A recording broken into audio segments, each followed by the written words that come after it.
Dear friends, welcome to another episode of GeoWar News.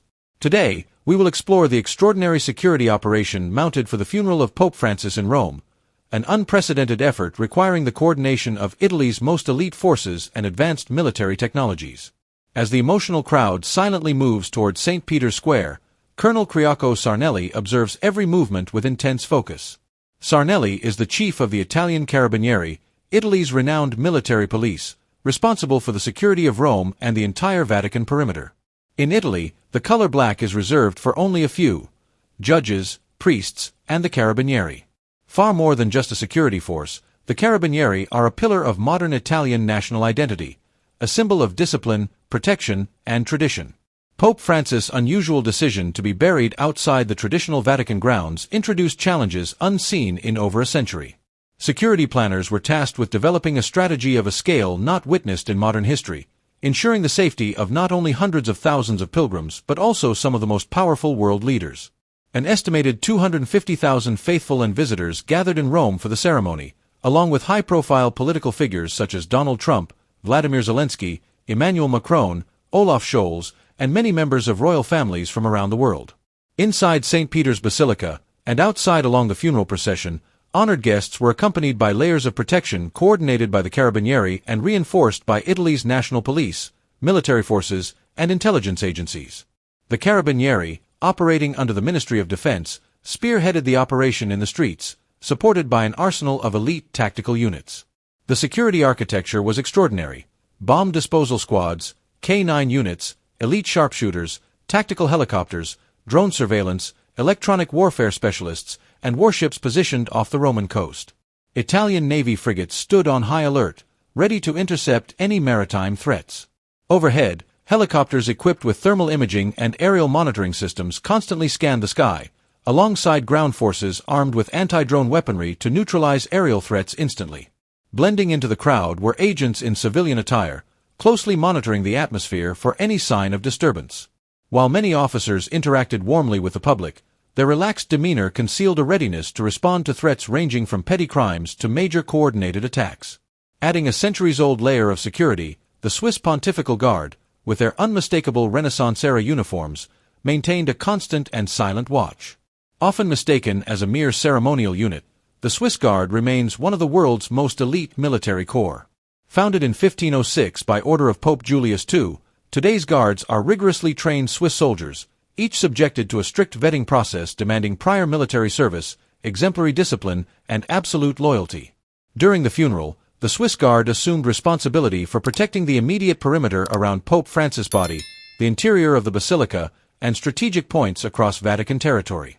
Though their polished armor and gleaming halberds exude historical symbolism, beneath the traditional facade, they carry modern firearms and are prepared to engage with lethal force if necessary. Behind the scenes, operations were managed from a high-tech command center established on the 5th floor of Rome's Central Police Headquarters. This temporary nerve center included a massive wall of monitors providing real-time feeds from surveillance drones, street cameras, naval radars, and satellite imagery. Military officers, police forces, firefighters, intelligence operatives, and penitentiary agents collaborated seamlessly to integrate air, land, sea, and cybersecurity efforts. Due to Pope Francis' burial outside the Vatican, a layered three-dimensional security plan was developed, involving ground patrols, air surveillance, and diplomatic coordination, a setup unseen for centuries in the Eternal City. Although months of meticulous planning went into the operation, last-minute adjustments became necessary, especially after the announcement of a long funeral procession through Rome's historic streets. Security zones were expanded, covering every street, alley, and square, with each route meticulously mapped to identify and eliminate potential vulnerabilities.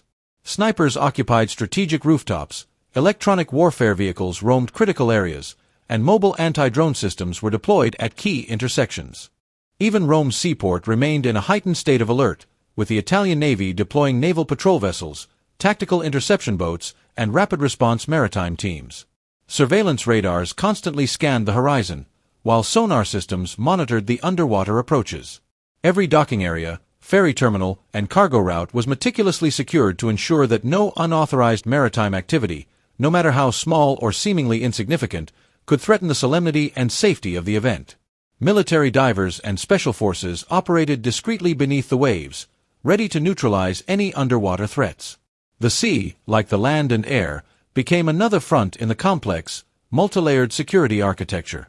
As the funeral ceremony reached its poignant conclusion and the international delegations, composed of kings, presidents, prime ministers, and global dignitaries, began their carefully orchestrated departures, Rome slowly and cautiously returned to its regular rhythm. Streets once flooded with security teams, armored vehicles, and snipers on rooftops gradually reopened to civilians. Yet the legacy of the security operation remains deeply imprinted. It stands as a breathtaking demonstration of Italy's extraordinary capability to mobilize and coordinate a comprehensive, technologically sophisticated defense network capable of managing an event of profound historical, political, and emotional significance. The funeral of Pope Francis symbolized far more than the passing of a beloved spiritual leader. It was a reaffirmation of centuries-old traditions, meticulously adapted to confront the unpredictable challenges of the modern world.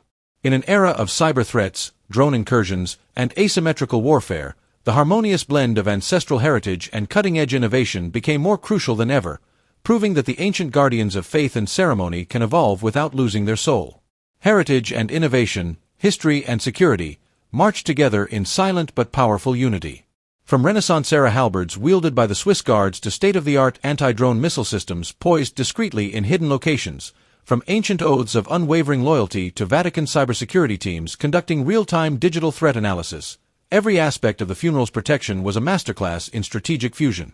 The old and the new merged seamlessly, creating a protective shield not only around a city and a ceremony but around the values that have stood resilient for over 2 millennia. Once again, Rome, the eternal city, fulfilled its timeless duty on the grand stage of history with unparalleled honor, discipline, and precision. Through this masterfully coordinated operation, Rome demonstrated that while empires may fall and eras may change, its spirit of vigilance, grandeur, and sacred duty endures, a beacon of resilience shining for the world to see.